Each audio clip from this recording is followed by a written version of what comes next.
A Celtic State of Mind has been named as one of 7 finalists in the Best International Podcast category at this year's Football Content Awards. We won the Best Football Podcast Award in 2018, and it is a real achievement to be finalists once again. Thank you all for your ongoing support over the last 3 years. If you have been enjoying our daily content, then feel free to vote for A Celtic State of Mind at footballcontentawards.com. I have added the link to the bio of this episode, and the instructions and further links are also on axom.net. You can also vote on Twitter by simply tweeting, I am voting for @AxomPod in @the_FCAs for hashtag Best Podcast. Thank you again for all your support.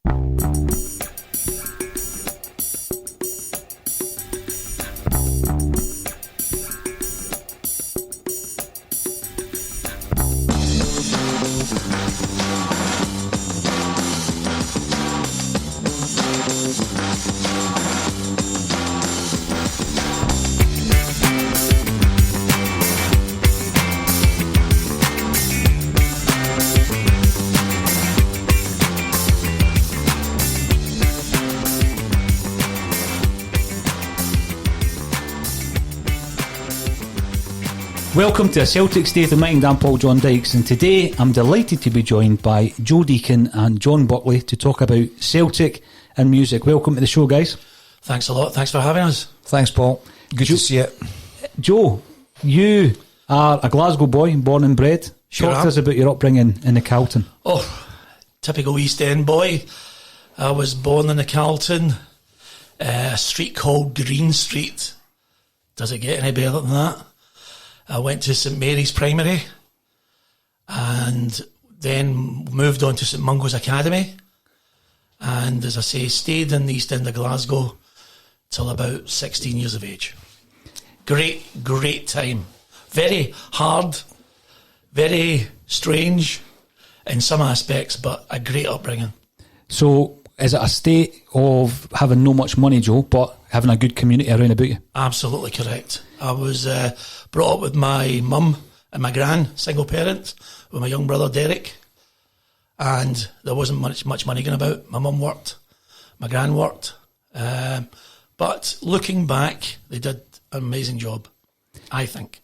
One of the Calton's most beloved sons is obviously Tommy Burns. A very good friend of mine, yes. You went to the same school as Tommy? Tommy was 3 years above me at school, but it was round about the time that Celtic were, what I remember when Celtic were looking at him when he was at the school, and he was just a phenomenal football player and a real gentleman. Myself, I used to have a lot of run-ins with him because I was a lot younger and I had a wee bit of attitude. I was a cheeky wee. He would say I was a cheeky wee. You know what? What was the standard like around it? Was there a lot of good players around about that time? Really, a lot of good players. Another guy that sticks in my mind, a guy called Billy Grant, who was in between my year and Tommy Burns' year. And I wonder what happened to him. It's always annoyed me because this guy was a great player, equal to Tommy. Billy Grant was a faster, like a winger, and he was really fast. But I don't know what happened to him. What about yourself? I played for the school team for a couple of years on the right wing, and then quickly get moved back to right back. Right back. I think when you look back at these kind of working class upbringings, a lot of the time the escapism is football, music, boxing even. Take us back to your love in music. When was that introduced to your life? Well, always liked my music, especially when I started going to secondary school. I was into soul music. Really, just when I heard it on the radio, it just really appealed to me. I would buy a weekly magazine called Black Echoes, and it wasn't a magazine as such. It was like a newspaper, a mini newspaper, and I would buy that every Thursday, Black Echoes, and it gave you all the, shall we say, the black side of music. And me and a few of my pals were just into soul music, and then it graduated into funk music, disco music. Well, John Buckley is also a massive soul fan. John, can you relate to this introduction to that scene? Oh, definitely. Prior to actually Black Echoes, the paper that Joe's talking about, there was a there was a magazine called Blues and Soul. Blues and Soul was the one I was just ready to interrupt you there. And to be fair, Blues and Soul actually started in the 60s in various formats. But by the time it got to the 70s, I mean, it was the magazine that gave the UK kids information on soul music. Because bear in mind, I mean, there was very few outlets in the UK at that point where you could actually hear soul music. So, I mean, I used to get the Blues and Soul fortnightly, and there was a guy who contributed to the Blues and Soul called Dave Godden. I mean, Dave Godden was really the guy that introduced soul music to the UK. And at that point, he used to actually, he would actually have a column, and it was the forthcoming 45s that were coming into the UK. And at that point, I was pretty much buying them blind, based on actually Dave Godden's column. So, and that was really my introduction to actually soul music as well, from about 1972, 1973. Soul music, I mean, splintered into various genres, as Joe said there, jazz, funk. But in the early 70s, the northern soul scene really took off. It had been around for a few years before that. But again, going back to Dave Godden, Dave Godden's the guy who tagged Northern Soul. Northern Soul. He came up with that name? He came up with that name. Now, it's one of these scenes, if you like, John, that, as you're saying there, there's a wee bit more effort required. So somebody's recommending a record. What did you then do? How did you go out and get your records? Where was the places to go? Well, basically, I was actually chatting to this guy at the left-hand side of me, and we were chatting about the record shop. It was called Soundtrack. Soundtrack in Cathcart Road was where all the guys that were into soul and not dance music, soul and funk music, we would head over to Soundtrack in Cathcart Road near Hampden Park, and we would go in, and the guy would let us hear all the latest imports that came into the country that week, and it was just to listen to this stuff. I mean, it was fantastic to get into the music, and you would meet other guys who had the same taste in music and create a lot of good friendships. Mm-hmm. It sounds like a state of mind, being into soul music, because then yous are coming together in a shop to listen to the records as recommended by people like Dave Godden. Well, to be fair though, Paul, I mean these records weren't actually ready available in some of these shops. From my point of view, I mean, I was going into in Edinburgh, I would go into Bruce's and actually Rose Street, and you would have to order them. But again, through buying Blues and Soul and Black Echoes, I mean, there was a lot of dealers that were advertising in these pages, and one in particular was a company in Kings Lynn called Soul Bowl, and the guy who owned Soul Bowl was a Scotsman, a guy called John Anderson. Now, John Anderson unfortunately passed away not too long ago, but his influence on the soul scene is immense. From, I would say, the early 70s, he's pretty much raked America, and it was him that was bringing all the import 45s into the UK. So I would actually get his list on a Thursday and then get home, try and get to the phone and to see if you could actually pick up anything. A lot of the times, by the time you got to the phone, the 45s were away. But John Anderson at Soul Bowl had a major influence on the UK soul scene, and particularly the northern scene. Now, with a lot of scenes, as well as in music, what you've got is a way of dressing. The clothes sense. We're going to get into Northern Soul in a moment with the dancing and that whole mindset. What kind of gear were you wearing, and was that easy to get your hands on as well? Talking about clothes. Now, when I think back, I mean, what the hell was I thinking? I do remember it was all kind of Oxford bags, flares, Sasha shoes, which were like platforms. So if you were, I mean, I'm nearly 6 foot, so we had these shoes on, probably like a 3 or 4 inch sole.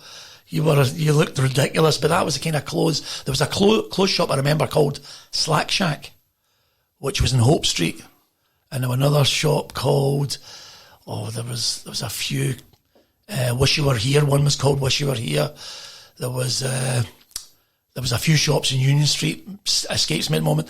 The style was really, really outrageous, and I'm actually blushing, casting back to those days. John, you can take over on that. Listen, there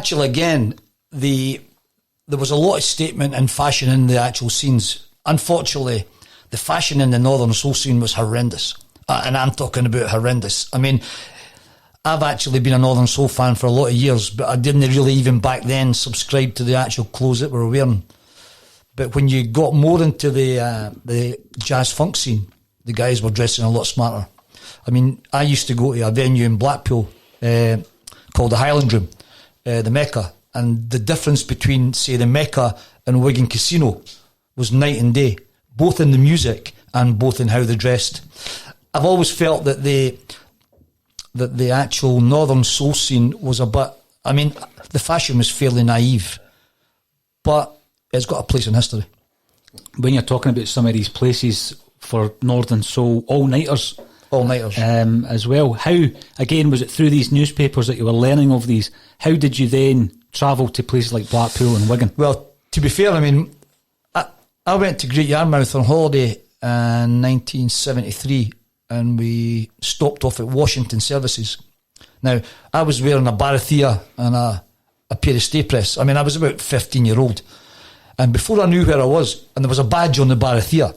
Now, unfortunately, and I emphasise unfortunately, there was a red and blue mark on the badge. So there was a few guys surrounded me at the service station, Newcastle fans. They thought I was a Rangers fan. So I quickly actually put them right. Anyway, gets talking to the guys, and he tells me about a club in Chester Lee Street. Now, the club in Chester Lee Street was called the Sombrero. Again, another famous soul club. So later on that year, I went down to Chester Lee Street to meet the guys, and that was my first all-nighter. That was way before Wigan. Well, or way before I went to Wigan. But that was my first taste. But when we went to that same holiday in Yarmouth, I mean, bearing in mind that, as I say, I'm 15 and I'm out at the Tiffany's, which was actually one of the local discos in Yarmouth. And I walked in, and all these guys are dancing themselves. I'm thinking, what's going on in here? This looks brilliant. And the record they were dancing to still sticks to me with this day. Joe Simon, Step by Step. And what a track. And that was me sold. That was me sold on soul music. What about yourself? What was the record that got you into it, Joe? Well, I was actually just thinking there when John was reminding me there of, we used to, the first disco bar, they called them, that I worked in was the Rooster in Glasgow Street. And this place, you had to queue from 6:30, 7 o'clock, queues right round Ingram Street to get into this bar. And it was really, really strict. So when we would go there, we would run buses to places like Blackpool, and also I can remember running buses to concerts like Lou Rawls in Manchester, James Brown in London, the Commodores, and we would go anywhere where the live bands would come over in the 70s. The Commodores, James Brown, Parliament and Funkadelic. I think they did a big Manchester. They did a big world tour with all the Bootsy Collins, Brides of Funkenstein, Bob Marley and the Wailers, the Bingley Hall Stafford. We ran 2 and 3 buses full of people that included their ticket, and it was like phenomenal. You know, all the big acts, Rose Royce, you know, Bob Marley, P-Funk, Lou Rawls, ranging from soul to funk, Kool and the Gang and all that. Earth, Wind and Fire was a big one as well. So that's, sorry I jumped a subject, but it was just the way that it did stimulate me. The Rooster, the Rooster in City Limits. City Limits was in Union Street. That was another underground, the old beer keller, where we used to run buses to all these concerts and to big clubs at the weekends. And that just showed you how many people left Glasgow or left Edinburgh to go to these places. That was soul and jazz funk people. See, when you mentioned things like Wigan Casino, even the most casual observer of the music scene would have heard of that, John. Yeah. Where was the go-to places in Scotland? To be fair, there was one or two. I mean, Edinburgh had all-dayers at Tiffany's, and occasionally, I mean, we'd be down at Wigan for the all-nighter on the Saturday, leave Wigan on the Sunday morning and come right up to Tiffany's. An all-dayer would normally be a Sunday, It would start at 2 o'clock until about 11 or 12, where the all-nighter started at midnight, and that used to finish 8 o'clock. So, again, you would, in Scotland, in particular through in the East and the West were actually slightly different in relation to music. In the early 70s, I mean, in my opinion, there wasn't really much northern soul in Glasgow. Glasgow was a bit more known for jazz, funk and disco. I would definitely agree with that, John. Yeah. But so Edinburgh, we had Clouds, we had actually Tiffany's, then you would go up to Dundee, you had the Angus Hotel. We were just talking about the promoter at the Angus Hotel earlier there, Tony Cochran. I mean, he was heavily involved in the soul scene in the 70s and the 80s. Up in Aberdeen. So pretty much the northern soul scene came down the East Coast. Aberdeen, Dundee, Edinburgh. And then all these guys would then go down south, pretty much to Wigan and Manchester. We would sometimes do Wigan on a Saturday night and do the Ritz in Manchester on the Sunday as well. So they were quite heavy weekends. But I mean, that was round about 75, 76. So that scene, John, you'd be working all week. You do an all-night on a Saturday and an all-day on a Sunday, back up the road on Monday for your work. Yeah, sometimes. So it was a proper dedication to your interest, wasn't it? I mean, Wigan was a bit of a pilgrimage, in all honesty, for me, and we would try and get there by hook or by crook. I mean, the only way that I've went to Wigan was on a space hopper. I mean, we've hitched it with, train, bus, car, I mean, every way down there.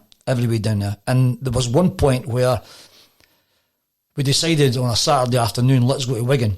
So 3 of us jumped on a bus up to St Andrew's Square, got a bus there, out to bigger, I mean, God knows where we thought we were going.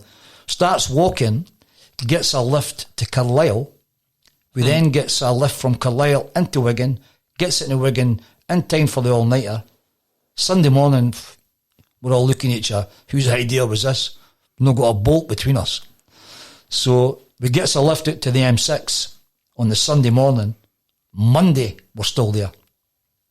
So never managed to get to work that morning. Flexible job.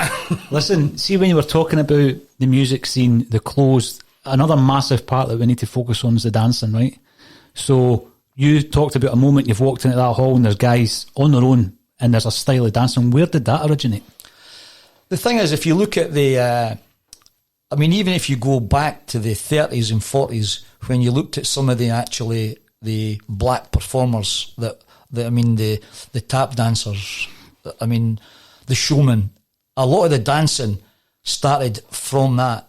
And then when you move on into the 60s, when you looked at artists like James Brown, and a lot of other artists, even when you looked, a lot of the actual black acts of the 60s could dance. And the dancing on the soul scene pretty much developed, I would say, from clubs like The Torch and Stoke-on-Trent, which, was pretty much a mod scene, but the mod scene developed into the soul scene. And these guys were all dancing to American R&B. So the dancing was a bit of a hybrid that just developed over the years. But you could watch guys dancing on the northern soul scene, and you watch guys dancing on the jazz funk scene, and it's all different moves. Mm-hmm. Northern soul scene was pretty acrobatic.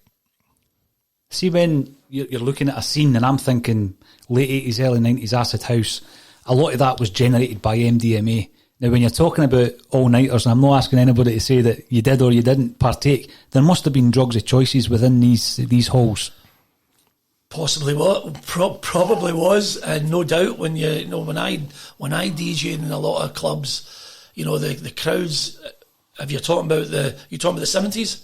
Well, the acid house was kind of like the acid 80s. House, yeah. It was like, for a DJ, it was a great atmosphere.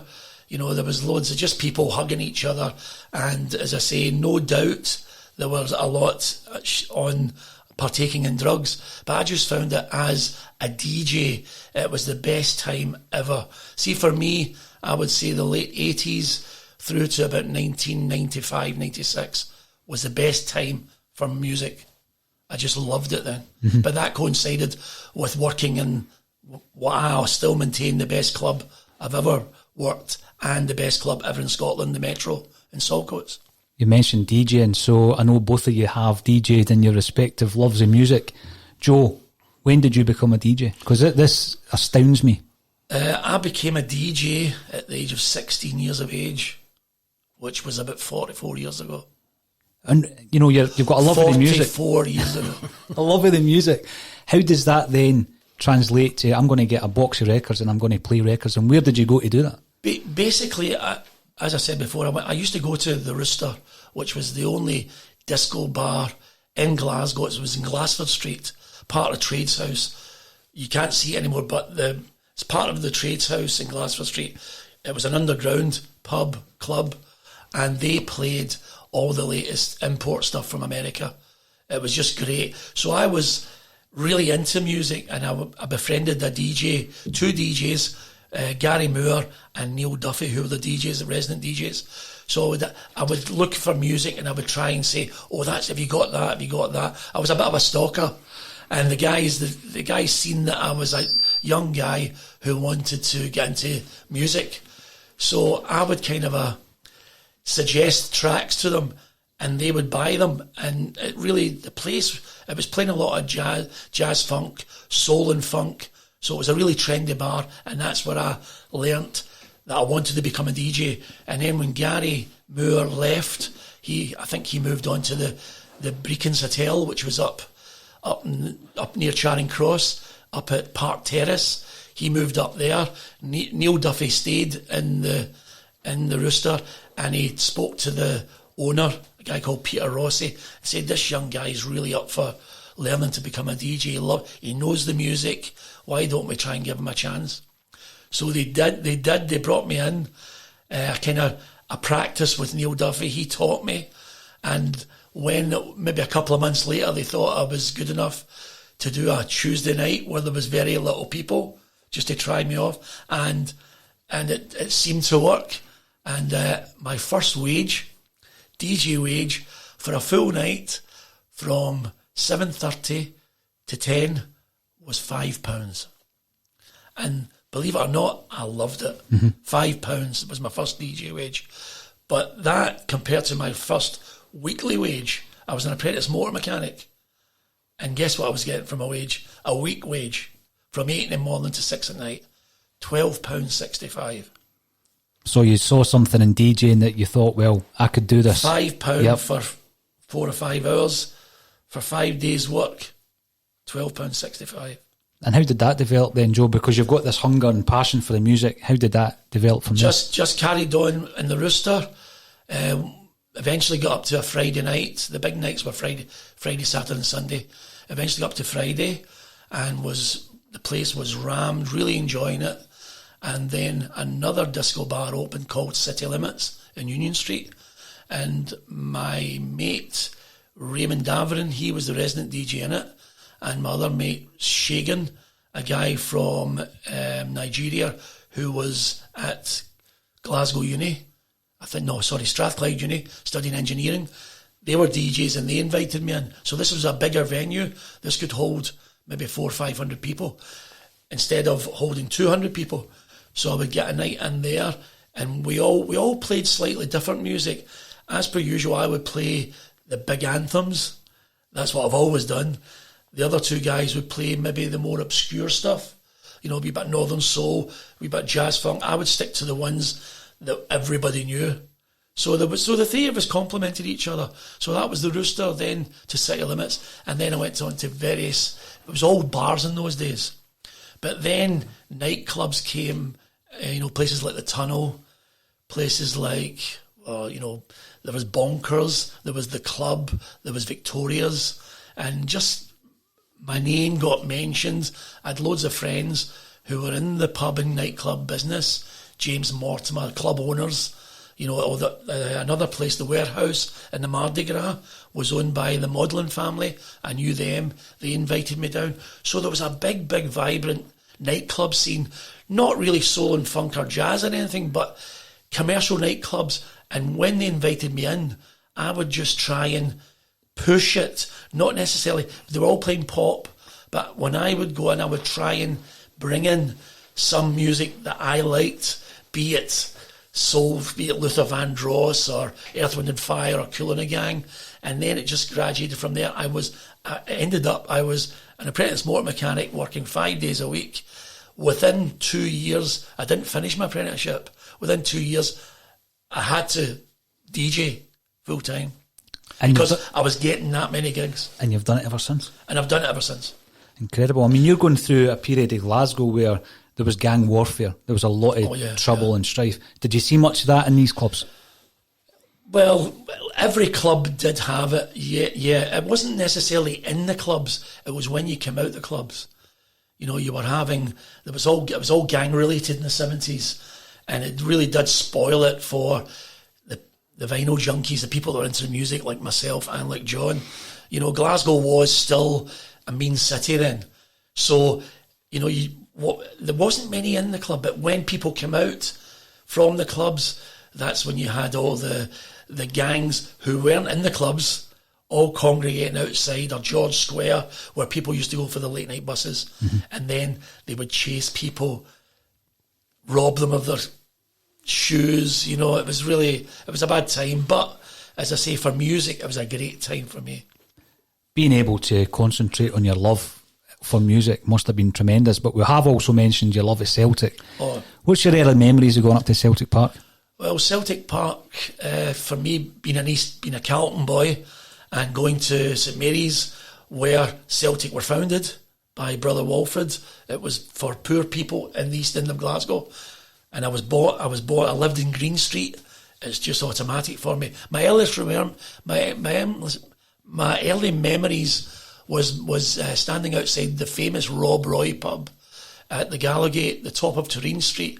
If you're from the East End of Glasgow, you will remember it. The Rob Roy used to run a Celtic bus to all the away games, and this was the funny part.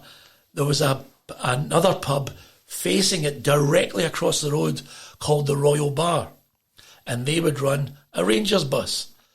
So these guys were all friends. The Celtic bus, the Rob Roy, the Rangers bus, the Royal Bar. And to go back to the main subject, my uncle, Thomas Maguire, they called him Tucker, which if you think back, it is Irish for Thomas back in the days. So my Uncle Tucker, I remember this probably about 4 or 5 years of age. He would come down to my house. He lived in Maryhill with his family. Come down to my house, take my hand, take me up to the Rob Roy pub. He would go into the pub game. He would give me a packet of crisps and a Coke, and I would sit outside the pub till he had a few beers, and then we'd head up to Parkhead. We'd go into the Janefield Street entrance, and he would lift me over the turnstiles.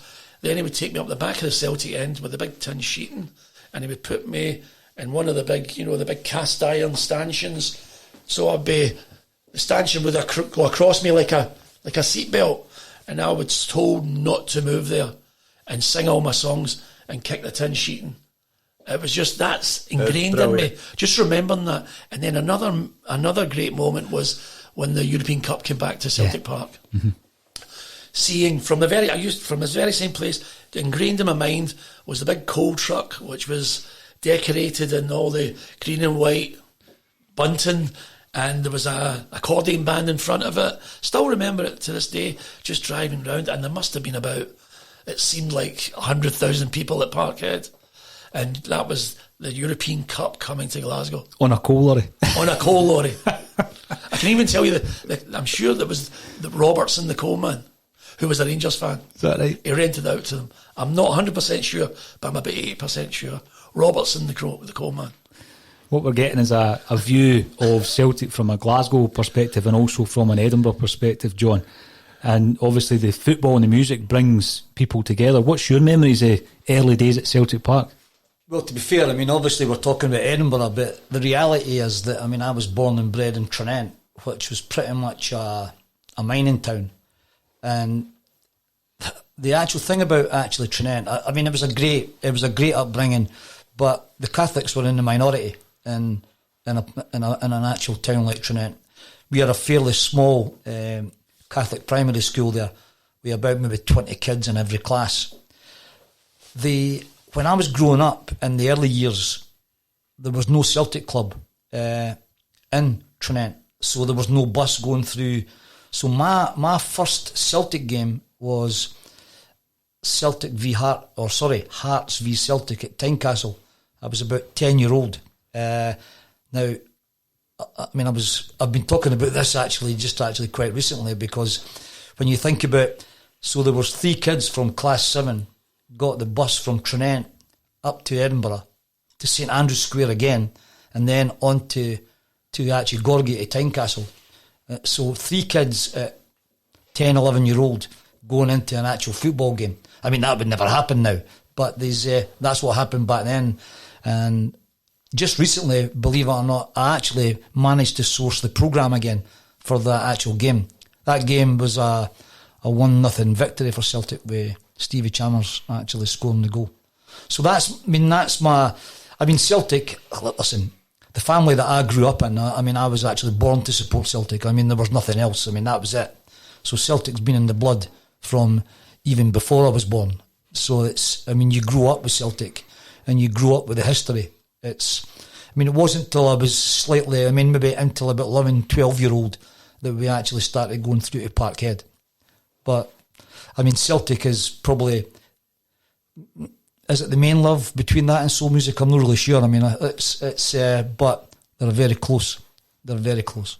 There's a huge crossover between Celtic and music, and I don't think that exists with every football club. Celtic are unique in the fact that, a lot of the songs that are sang are due to the heritage of the club, the Irish background of the club. How important do you think it is to Celtic fans and to the club, that musical element from the stands? Well, for me, being from the East End of Glasgow, for the Carlton area, it was a big Irish neighbourhood, and it was people from Donegal who'd moved over, to live in Glasgow, or to live in Scotland, and everyone, although the East End of Glasgow did have, it wasn't just all Irish Catholics, there was Protestants there as well. When we were all friends, there wasn't any, I don't remember any real animosity.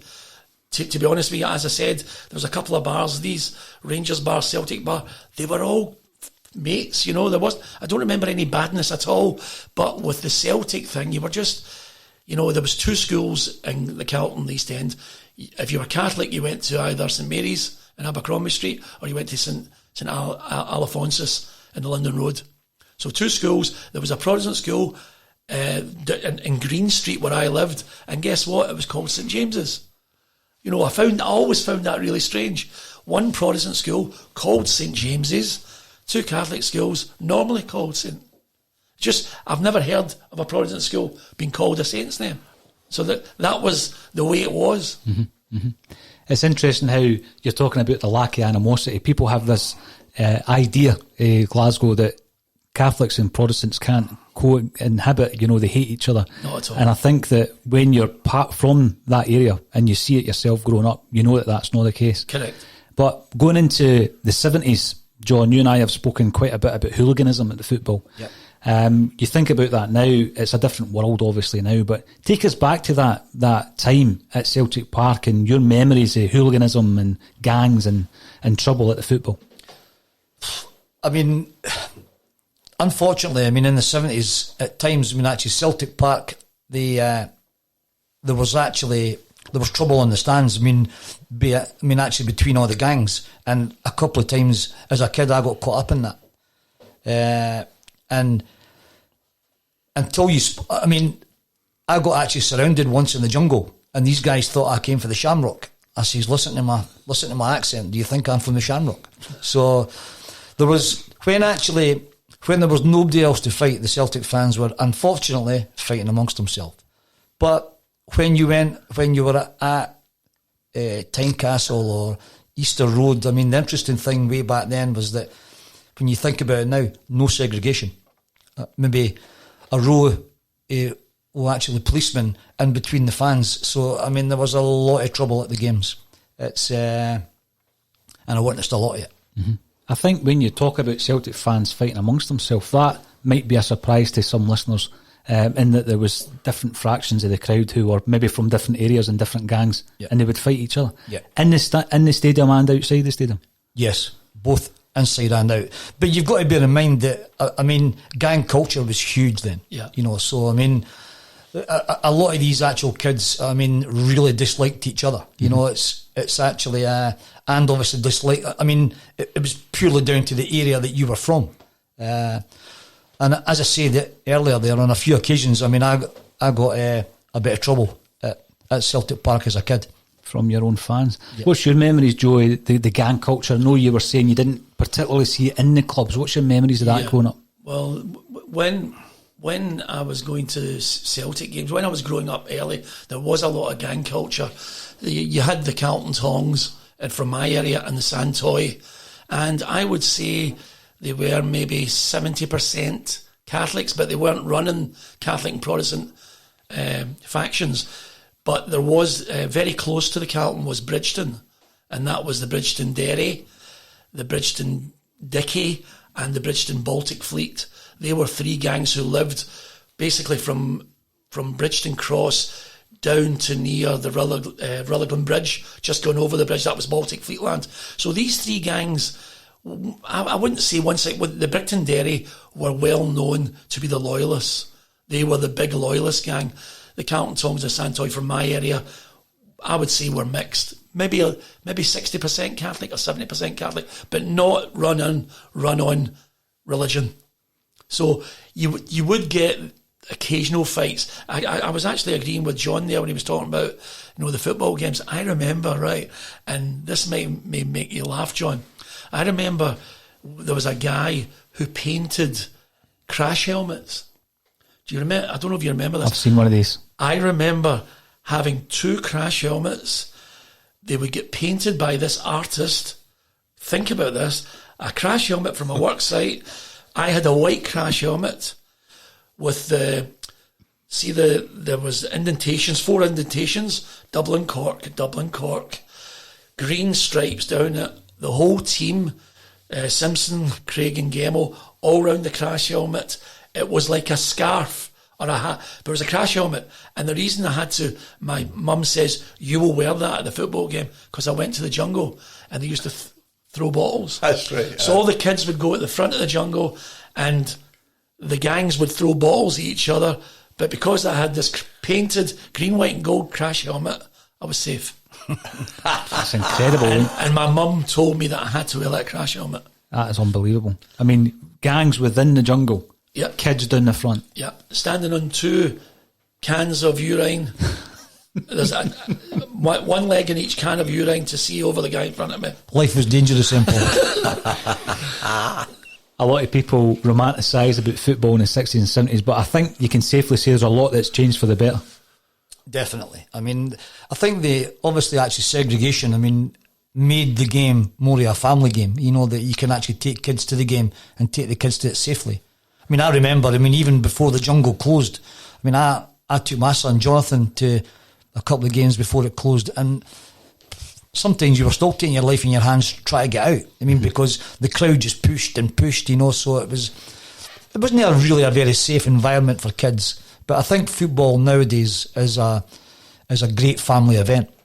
Absolutely. They had to really invest in the stadium, because you're talking about the early 90s when the jungle, 1993, when the jungle closed, and up until then it just wasn't safe. It wasn't fit for purpose. No. Now, we've heard about how Joe got into DJing, and he's still DJing to this day, and I'll come back to that. John, your love in music has got you into collecting music and also DJing. Could you tell us about some of your experiences and how you track down your records? Well, the majority of the actual music that I buy is obscure American soul music. So, in the main, these are records that actually have never hit mainstream.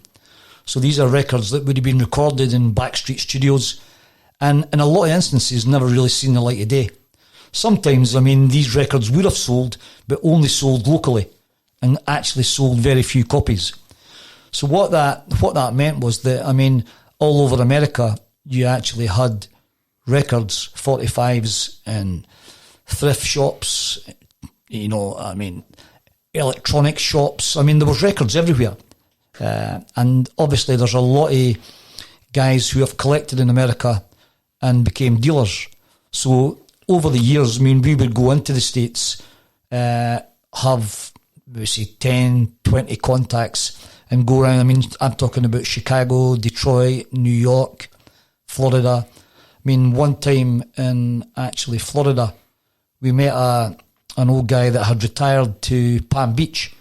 Now, this guy was from the Bronx, and he was a dustbinman in the Bronx, but he was one of these old Italian-looking guy. I mean, he wouldn't look to a part in The Sopranos.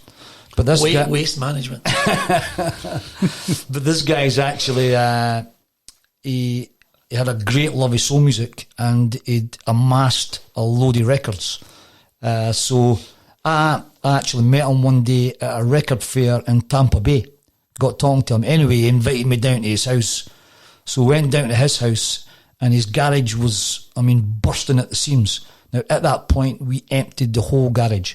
I bought the whole garage for the guy. So that was probably in the early 90s.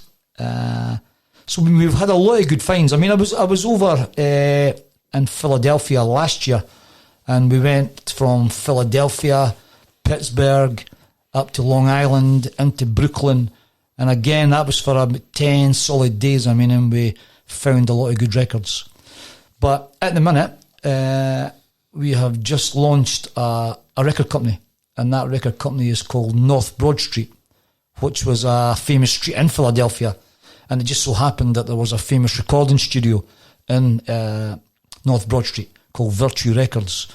So we've actually called our record company North Broad Street Records. And what we're doing at the minute is we're looking to source unreleased soul music from the 60s and the 70s and potentially the 80s. So we found a lot of material from Philadelphia, from Detroit, from New York, all unreleased, all on master tapes or acetates. And the plan now is for North Broad Street is to actually potentially bring out maybe 10 singles a year, with the first single coming out in first week in July.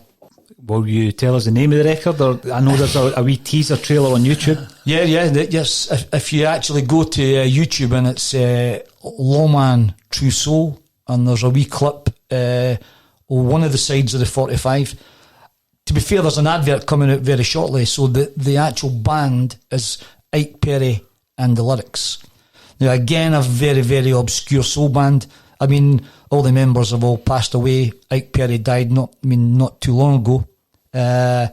So it's a double-sider that's coming out, and I mean, extremely soulful. And fortunately, we seem to be getting a lot of pre-orders at the minute, so we're hoping for success with North Broad Street. It sounds really interesting, Joe. When you hear things like that, I mean, you're sitting there, you're a soul fan yourself. Yeah. That's a great thing that you're doing there, because you're picking out records hard to find, unreleased, and you're giving them to an audience that's already there. Joe, as a DJ, were people always giving you records like that, saying, try and give this a spin or add that into your repertoire? I was on a lot of, back in the 70s and 80s, CBS had an office in Park Terrace.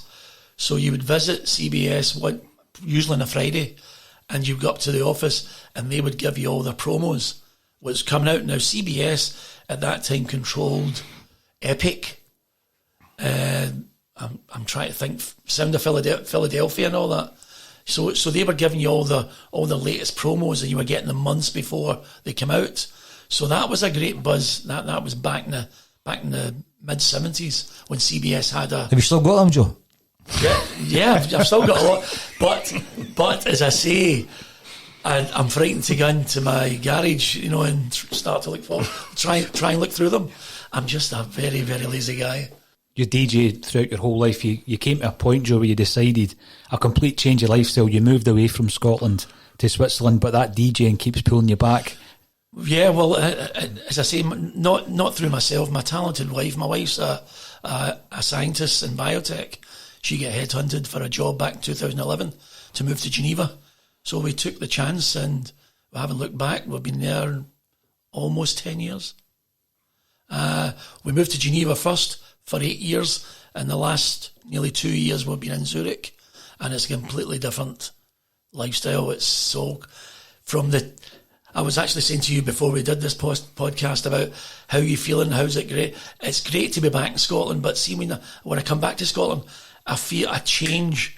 I come back into the, right, let's get this done. It's a kind of a, not psychoness, but you feel as if you've got to do things. And when I'm over there, I'm a completely different person.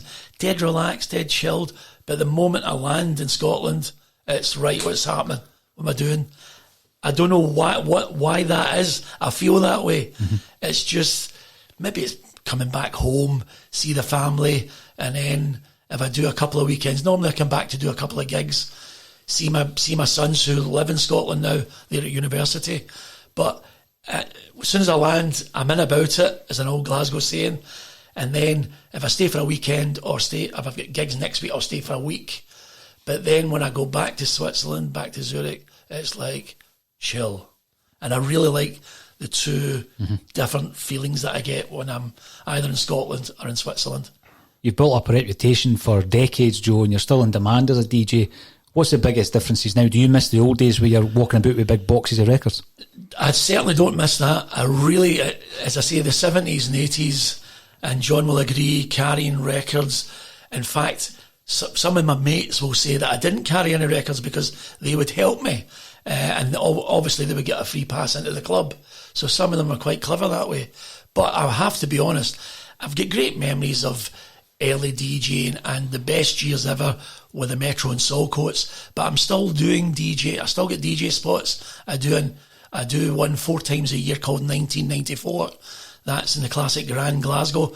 We've got 500, 600, 700 people in there for 4 times a year. It's a great lineup with a couple of old friends I've met over the years. We have live PAs. Now, the old school music is ranging from probably 89 to 97. And it's all people in their 40s. There's no young kids.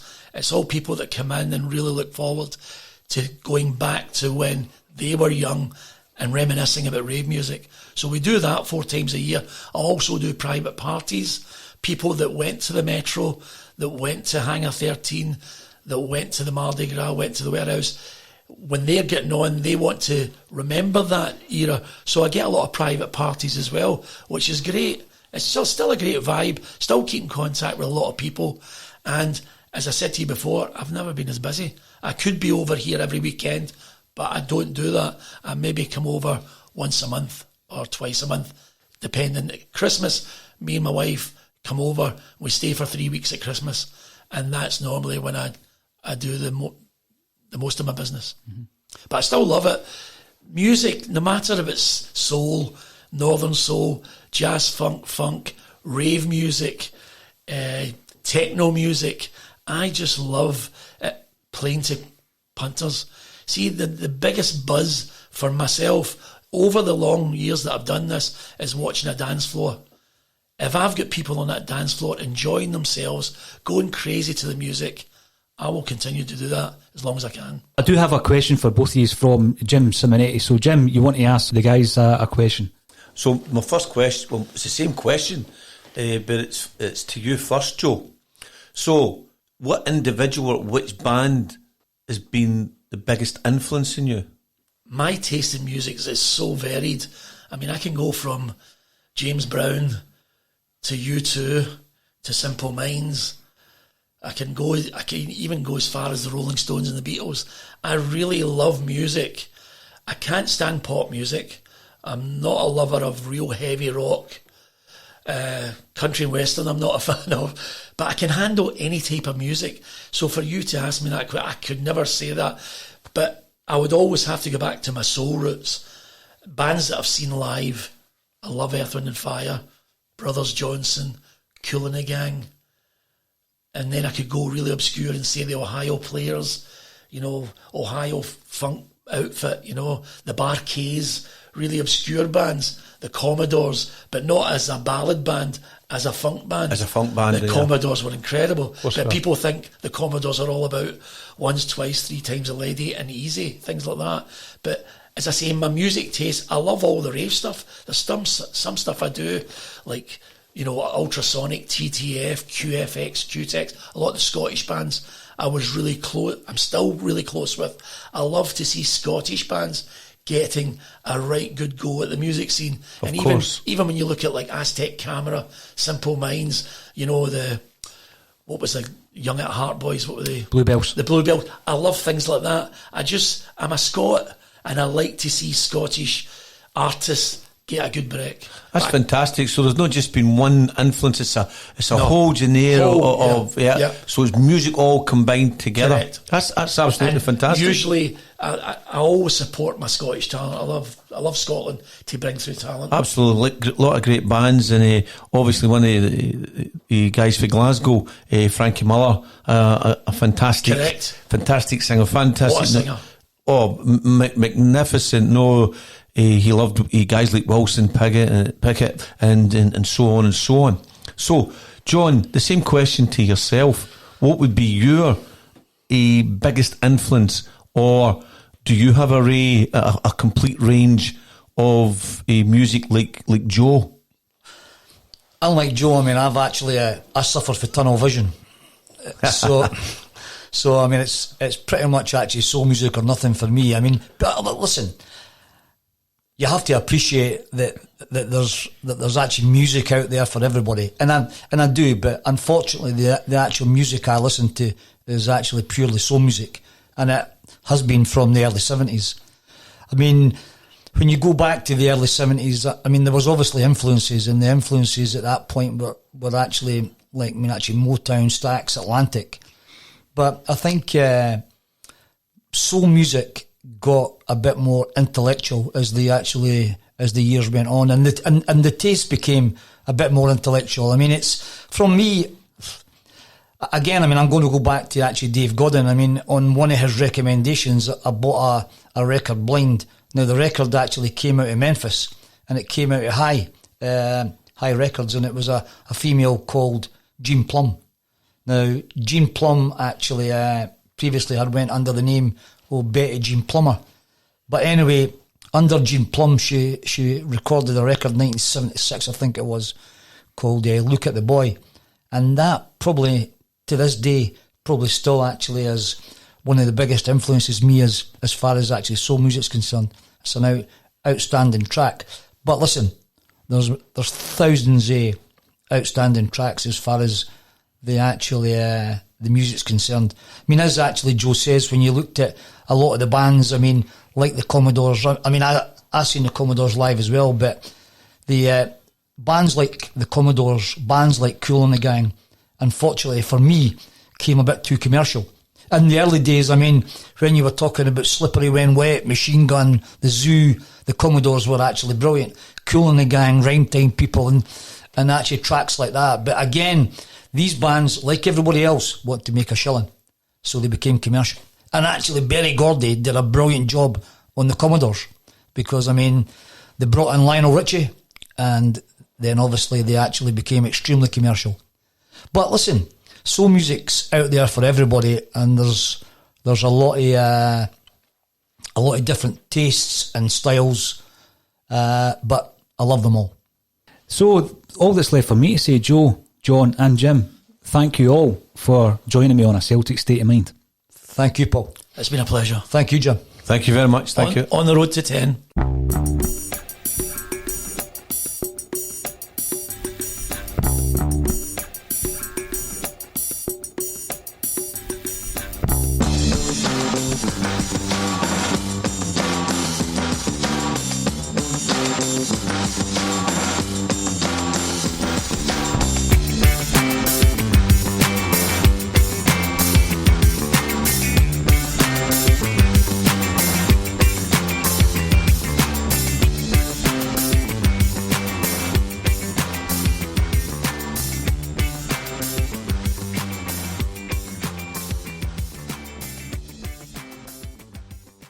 A Celtic State of Mind has been named as one of 7 finalists in the Best International Podcast category at this year's Football Content Awards. We won the Best Football Podcast Award in 2018, and it is a real achievement to be finalists once again. Thank you all for your ongoing support over the last 3 years. If you have been enjoying our daily content, then feel free to vote for a Celtic State of Mind at footballcontentawards.com. I have added the link to the bio of this episode, and the instructions and further links are also on axom.net. You can also vote on Twitter by simply tweeting "I am voting for" at AxomPod in @the_FCAs for #BestPodcast. Thank you again for all your support.